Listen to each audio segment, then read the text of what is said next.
تا حالا شده اینقدر استرس بگیری که مغزت قفل کنه، هنگ کنه، انگار 1000 تا کار ریختن رو سرت ولی نمیدونی باید از کجا شروع کنی؟ مشکل اینجاست که ذهنت مدام بین گذشته و آینده در رفت آمده و این یک اشتباه قدیمی انسانیه. حالا خبر خوب این که ذهن آگاهی مثل یه دکمه استاپ میمونه. یعنی چی؟ یعنی این چرخی استرس رو متوقف میکنه.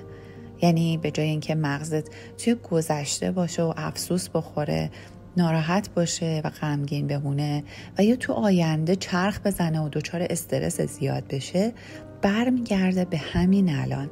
امروز میخوام 3 تا تمرین ساده و خیلی سریع بهت یاد بدم که بهت کمک میکنه ذهنتو آروم کنی و تمرکزت رو دوباره برگردونی. اولین راهکار تنفس آگاهانه است. یکی از ساده ترین روش ها برای آرامشه.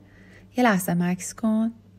حالا 4 ثانیه دم، 4 ثانیه هوا رو در ریه‌هات نگه دار و 4 ثانیه بازدم.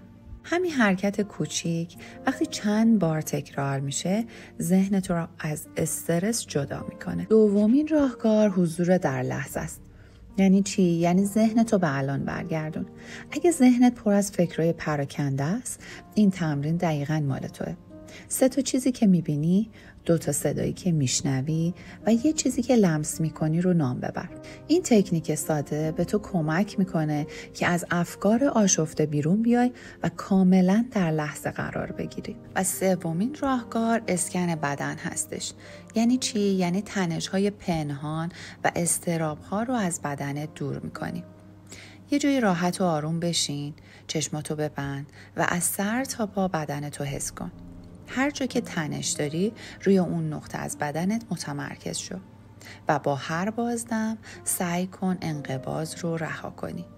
این تمرین بهت کمک میکنه که استرس های انباشته شده رو از بدنت دور کنی. یادت باشه استرس بخشی از زندگیه، اما اینکه چطور باهاش کنار بیایم و مدیریتش کنیم کاملا دست خودمونه.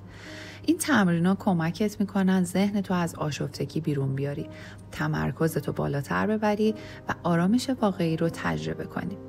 فقط چند دقیقه در روز به خودت اختصاص بده. نتیجهش رو خیلی زود تو افکارت، احساساتت و تمرکزت میبینی. اگه سوالی داری یا به راهنمایی بیشتری نیاز داشتی، دایرکت من بازه. خوشحال میشم کمکت کنم.